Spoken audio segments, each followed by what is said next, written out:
After Indiana Jones The Dial of Destiny did so poorly at the box office, the Walt Disney Company is scrambling, I tell you.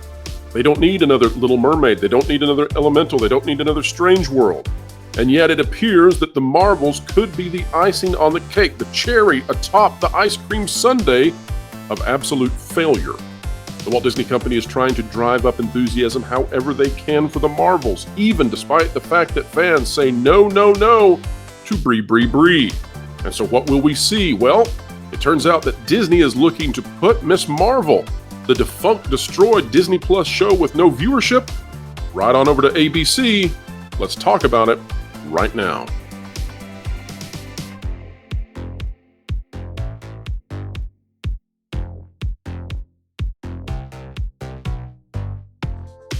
All right, folks, welcome back to another video of excellence here on the WDW Pro channel, where we endeavor each and every day to explain entertainment and keep you ahead of the culture curve. What a joy it is that you are here with us. We appreciate your time and we take it seriously. And folks, if you wouldn't mind, you might consider clicking the like button, share, subscribe, and when you click it, you stick it to the algorithms. It is indeed the little notification bell. Joining me to chat about Ms. Marvel, The Marvels, and what's going down with ABC and the Walt Disney Company, Jonas J. Campbell is back again, investigative reporter for ThatParkPlace.com. Jonas, happy to have you. Oh, it's great to be here today. Absolutely fantastic. I personally interested in being in another video of excellent. Oh my goodness. It is too early when we record these things. That's right, folks. We are up at the break of dawn. Not even the birds outside know what's going on yet. All right. We've got an article, though, out of Gizmodo, and this one is by Justin Carter. It says, Ms. Marvel will be broadcast on TV as part of strike programming. Now, that's an interesting way to put this title. We'll talk about that in a moment. I don't think that's entirely accurate, although, Jonas, you may have some pushback on that. We'll see. Kamala Khan's show is the first Marvel Studios series to come to ABC, but it should be under less grimy circumstances. And here's what we've got. Kamala Khan is making her broadcast TV debut next month as Ms. Marvel will be airing on ABC. According to Laughing Place, the Marvel Studios series will come to Disney's primetime TV network, with the first 3 episodes to air on August 5th during the 7 p.m., 8 p.m., and 9 p.m. time slots. The final 3 episodes will air the following week on August 12th and run at the same times. Disney Plus shows have previously come to ABC within the last year. Andor's first 2 episodes aired during Thanksgiving week, and episodes of The Mandalorian hit the network back in February ahead of its 3rd season. If you don't have Disney Plus, this will be your one and likely only opportunity to catch Ms. Marvel on regular TV, albeit with commercials and probably some edits as well. Now, Jonas, what I find interesting about all of this is, first of all, let's chat about the fact that this is coming to ABC, which is a network that CEO Bob Iger recently discussed might be up for sale.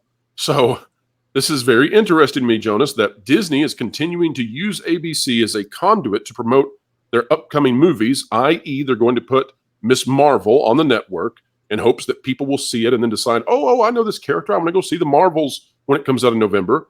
They're continuing to use that strategy, and yet at the same time, they don't want ABC anymore. So which is it, Jonas? I think that the danger of ABC itself being sold is probably lower than the danger of a lot of these cable networks that they have, cable channels, I should say. Talk about some of those for a moment. What cable channels are we thinking Disney may offload so that they can buy Hulu? Well, first of all, there's all this interaction with Hearst for their A&E, and I think they have Hallmark. No, not Hallmark. The Hallmark competitor, Lifetime. They might try to offload some of their involvement in some of those networks, or the National Geographic channels, which were probably not affected by any of that staff reduction that recently occurred. There's the Sky channels over in the India side, FX, and the collection of Fox-themed cable channels over there, and of course Freeform. But I think Freeform is not in danger there. But all of those are part of Disney's effort to scrounge up some cash. They seemingly do not have the money necessary to buy Hulu. Mm-hmm. And Hulu is getting more and more expensive the farther we go into this. The negotiations between Comcast and Disney, for Disney to purchase that last third, they need to own it outright. And they have to contractually do that, or it's got to go to Comcast. Comcast doesn't want it. Iger has already said that Disney's going to almost certainly take it. And so Disney's scrounging up money. So maybe they'll keep ABC. We'll see what happens there. That has been put on the table by Iger.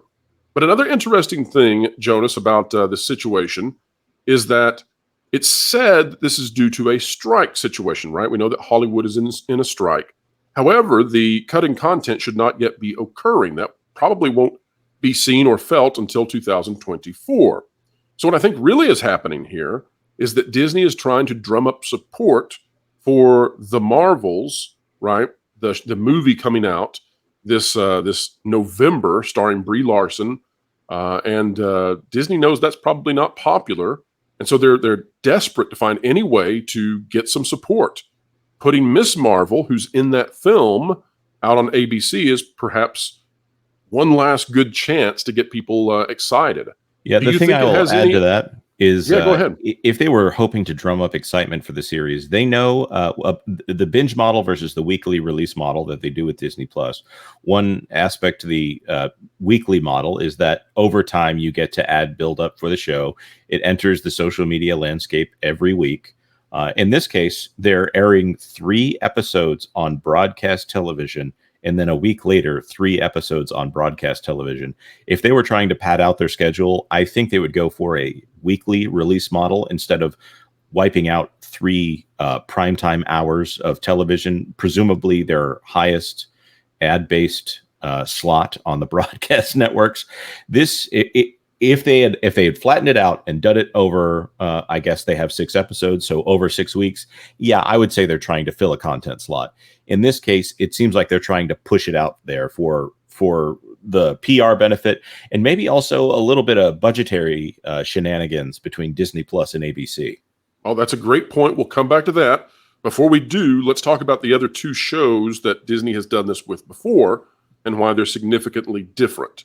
So the article mentions that Andor had been put onto ABC, but that was only the first 2 episodes, and that seemed to be in order to drive interest in Andor.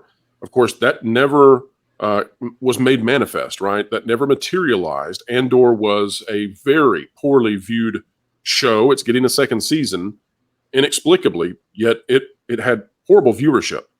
Then they also showed some episodes of The Mandalorian prior to the 3rd season debut, but that seems to have been because The Mandalorian had not been on Disney Plus in terms of new episodes in 2 years. And so they were trying to remind people and get people enthusiastic. What's happening here seems to be very different because they're taking the entire run of a series that essentially failed to even reach tracking on Nielsen. I think one or 2 weeks it managed to hit the top 10 inside a subcategory. But this appears to be Disney throwing the entire series, something they've never done before. They've never done this with Marvel either, but throwing the entire series on, as you mentioned, for that quick binge watching.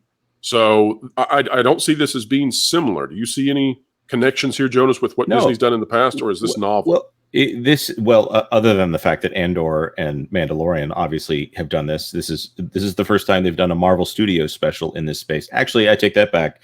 There was a Building the Universe or Assembling the Universe, whichever the universe. Okay, I'm not going to count that. Yeah, that's just an hour-long commercial. And in this case, who sits down for 3 hours of broadcast television that isn't sports?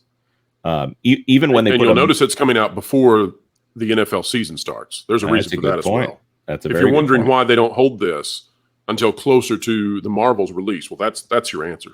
Yeah. Now, that being said, I've heard it's a clean show. People said it's, other than not being the traditional Christian model here, from a Muslim standpoint, I understand the show is actually pretty conservative. So maybe this is their attempt to say, no, see, we put clean stuff out. We promise you we put clean stuff out. I think the odds are for the Marvels itself, when that comes out, maybe there'll be one of those little take that moments in the film that tries to remind the red states that they don't approve of the way they live. I don't know. Well, we've seen out of Anthony D'Alessandro, the media pundit over on Deadline. We've seen some movement saying, hey, we're missing out on half the audience out here. Maybe we have to start reaching out to the red states again, which is a euphemism, by the way, for, hey, all the moderates and everyone to the right of moderate has exited, and this is killing us. So maybe we should fix it. So we'll see. But Jonas, I want to come back to the strategery that Disney is employing when it comes to the Disney Plus versus ABC side of this. Walk us through financially. And this, folks, this is why you come to this channel, is because we go to a level of analysis you simply won't hear many other places. I think of some channels like Midnight's Edge and Valiant Renegade as being exceptions to that. But walk us through, Jonas, why this might be advantageous for Disney to put it on ABC after how poorly it performed on Disney Plus. Well, right now, all of the costs of Miss Marvel are sitting on the Disney Plus books. All of the expense and all of the revenue are on Disney Plus. When they put something like this on ABC, or like they did with Andor on Freeform and FX and Hulu, what they get to do is they get to come up with their own number of what they're going to charge their cable networks and their broadcast networks. Now, they do have to justify what that number is. If it gets too crazy, they'll end up getting under IRS scrutiny. But in this case, they'll get to say, oh, no, it didn't cost Disney Plus this much because that cost was defrayed by the fact that we put it on ABC or Hulu or FX. So they get to reduce the expense on Disney Plus in their quest by, as they've stated, they are going to make Disney Plus profitable by September of 2024. So this is moving money from the left pocket to the right pocket and pretending that savings were had. Is that right? Yes. And, I suppose there is a possibility that the ad revenue will justify the moving of this, or whatever they'll call it. I guess they would call it transfer pricing. When it's manufactured goods, it's transfer pricing. I don't know what it is when it's entertainment products. Probably the same. And then the other interesting thing here is that, of course, we believe this is one of the lowest performing shows in terms of Marvel that was ever made or exhibited on Disney Plus. I'm not sure if any of the advertising off the ad tier for Disney Plus comes into play with this series, but I can tell you that given it's one of the worst, if not the worst, as far as live action series, it is the worst, and it's not close. Although Secret Invasion, apparently Samuel L. Jackson said, "Hold my beer." He's going to give it a good shot at it. But given that it's this poor, the return on investment has to be just absolutely awful, and so they can hide that a bit, and they can hide that and through this movement through the various other channels that Disney has. Right. Just to reiterate, when they do a Marvel series like this with its huge FX budget, it's rivaling the cost of a major studio release and not making them any money. Yes, and it had about the same viewership as a major summer release for Disney in 2023. So a bad omen it was, a harbinger of doom for Disney. Well, let's read this articulation that the article in question has about why they believe this is happening, and then we'll discuss it and see what we think about it. Again, out of Gizmodo, Miss Marvel marks the first Marvel Studios show to come to ABC, which should be a pretty big deal. And it'd be more than fitting given Iman Vellani's Kamala Khan is set to headline the Marvels in November. But in the wake of the recently started SAG-AFTRA strike, the 2-month-old WGA strike, it's clearly just meant to fill time, since nearly every Hollywood production on TV and film side have been shut down. And it goes on to essentially blame this all on the strike. Jonas, I don't think that this is about the strike at all. Here's the reason. We haven't reached the point yet where the content has come to a close due to the strike. The Hollywood strike at large essentially just took place. The writer's strike has only been in place for 2 months. And that means all the content for the past 2 years that's been made is still pushing through that pipeline. Where that changes is in 2024. And the first effects we'll feel from that will be when we start to see the shorter turnaround productions, right? So you're talking about TV shows. Those will be the first things to go. And then as it goes on, into the second half of 2024, depending on how long the strike goes, that's when the cinematic and streaming shows that have significantly more resources put into them and a longer development time, that's when their cadence slows down. But I don't think right now we're at the point where this has anything to do at all with the strike. Do you disagree? No, I don't think this has anything to do with the strike whatsoever. Seeing that they're releasing all of this in 2 weeks, this doesn't sound like an excuse. This sounds like they're just trying to get something in that block. What would they have had to have pushed back, or what would they have been planning to do with 2 3-hour blocks a week apart on ABC? Of course, no one really cares because the market segment that watches ABC in primetime is shrinking and shrinking as cord cutting takes hold.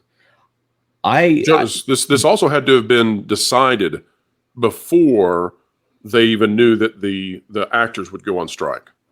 Yes, I would also agree with that. And as we know, the production pipeline on something like this, on a Marvel show, and I'm not talking about Miss Marvel because obviously Miss Marvel was in the can, but the production pipeline on these big shows with these big VFX budgets, they get done shooting 6 or 7 months before they get to air. And also, they don't generally put those shows on network television because they want those big flashy things on their streaming services. Those short turnaround projects are so critical, and we're going to get even more shorter turnaround projects in the meantime. I do believe I don't know if it's ABC. Pretty sure it's ABC. They just announced The Golden Bachelor.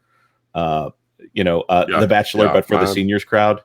That's the kind of thing that we're going to see in reaction to the SAG-AFTRA strike right here, is things that have no actors, and it's just a quote unquote presenter and an editor and a couple of producers trying to rile up a bunch of angry women to go fight each other. That's the kind of thing we're going to see in reaction to the writer's strike, not some programming shenanigans with and there's the hope as well. You know, Valiant had a slightly more optimistic lookout on this, that perhaps you would see Hollywood beginning to reach out to the anime and K-dramas and, of course, and things that, international stuff. Well, we already know they're doing that.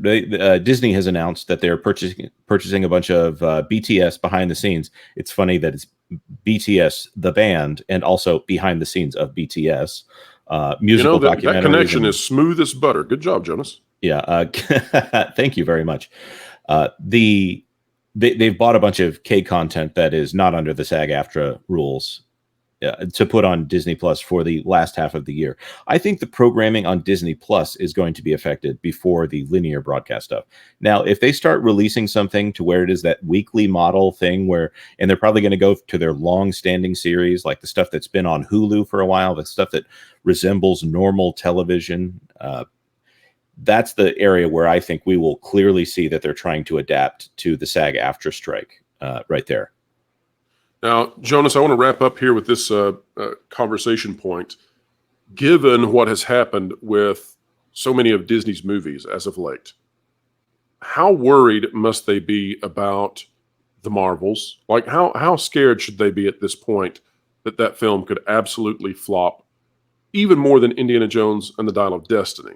And I'll come back to Indiana after your point on this. I want to come back because there's something sort of heinous going on inside the media and what they're trying to do with the portrayal of Indy's flop status. But go ahead. I don't know. I don't know if they're scared of it or if they view it as an inevitability. If they view it as an inevitability, they just need They've accepted their fate. Yeah, and they can do that. They can say they have a very good case to say, obviously this was Bob Chapek's fault, or obviously this was Victoria Alonso's fault. There are a lot of people that they can. Yeah, there are so many hot. factors. People won't go to the movies in November. It's too dang hot, Jonas. Right, and the reference you're making here is, of course, the Bob Iger CNBC interview. He still has enough runway here that, I just got here. Obviously, the entire point of him renewing his contract the board begging, please, Bob Iger, even though it's a year away, please stay for 2 more years past that, and we'll give you another 11 months on your consulting contract, so you never leave the company until the end of 2031. Good luck to the next CEO. Keep that in mind. The entire point here is that they have people to blame. So I don't think they're scared of it bombing. They need to make sure it doesn't bomb to the best of their ability, but they'll either reduce the marketing spend on this or they will go all in. If it happens to be a good film, which, hey, it might. Who knows? Yep. We'll wait until we give judgment. Right. The trailer looks a lot better than I thought it would. And Brie Larson appears to actually be emoting in the film, which is something that was missing from Captain Marvel. And it's not a flashback story where they show the same flashback 7 times like Captain Marvel. I hope not. My goodness. So there is more hope for that film. But I think the audience reaction to Brie Larson over the last few years means that's probably not going to have the fan support. Well said, Jonas. Now, to come back to this point I was making about Indiana Jones, The Dial of Destiny. Tomorrow morning, if you're watching this video at the time of release, we are going to cover a new attempt by the media, whether it's coordinated or not, a new attempt to spin Indiana Jones, The Dial of Destiny, Elemental, The Little Mermaid, all of these Disney disasters that have happened this summer. They're going to try to spin that now, and they already are involved in it. We're going to expose that. They're trying to spin it to say that, well, look at Mission Impossible Dead Reckoning. It's underperforming as well. Therefore, it's not a Disney thing. It's an industry thing. And folks, that's not even in the realm of reality. It is nowhere close. And we're going to bring out the numbers. We're going to bring out the math. We're working on getting the right guests on that show, the right analysts to explain it. But there is a tremendous $500 million gulf between Mission Impossible Dead Reckoning and Indiana Jones, The Dial of Destiny. Minimum $500 million. And they're trying to equate these films as being the same to push a narrative to save Disney. We will expose it all. Tomorrow, you are not going to want to miss that video. Jonas, when it comes to this video, though, it's time to bring it to a wrap. Any final thoughts, and tell us where we can find you on this great, big, beautiful web? No, I would like to see how this does. I don't have a lot of hope for them dropping 3 hours of content every week for 2 weeks. I don't think that's the way to drum up viewership numbers for this property. Okay, I guess the advertising for it appearing on ABC is probably going to do more than the actual the content being on the network. That being said, if you wanted to learn more about the lead up to the Marvels, I've started already a series on everything woke about Marvel. What is it? Phase 4, the otherwise known as the MCU, over on my channel. WandaVision is up, which introduces one of the characters, Monica Rambeau, otherwise known as Photon, although, of course, they would never actually use that ridiculous name in the show itself. But I fully expect that whether or not there's any interesting gender ideology in there, the movie itself will be woke with that many feminine characters together, that many girl bosses. I have a feeling they're going to have trouble containing the wokeness. So check that out when you have time, or right after this video. Do it right after this video, and do it right now. Do it right now. And folks, if you're still curious about how much Disney must be concerned, consider the fact that the other lowest performing Marvel Disney Plus show is also one leading into the Marvels. That's Secret Invasion, and literally nobody is watching that show. So Disney has plenty to be concerned about. Don't be surprised if Secret Invasion comes to network television right before the Marvels releases, as they try to get somebody somewhere to see this thing and go, I think this is leading to something, maybe vaguely, I'm not sure.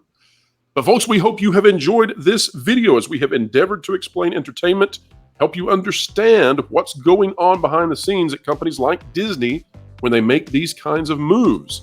This has more to do probably with masking the financial situation and ROI failure of Ms. Marvel than it has to do with the strike. We wanted to let you know that and explain it in a way that you can go, I agree or I disagree. And now the cool part begins. It's time for comments. Drop a comment down below. Tell us what you think of our explanation. Did we get it right? Did we get it wrong? Or are we somewhere in between? We'd love to hear your thoughts. Folks, if you like content like this, consider clicking the like button, share, subscribe. And when you click it, you stick it to the algorithms. It's the notification bell. The Pro Show is live Thursdays, 5 to 7 p.m. Eastern Time. We'd love to see you there this week. We've got another big show on the way. And folks, wherever you are, whatever you're doing, keep learning, keep growing, and keep having fun.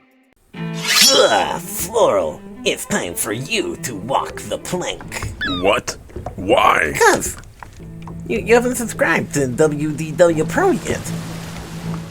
Nor bookmark thatparkplace.com on your web browser to get great articles from great contributors. What?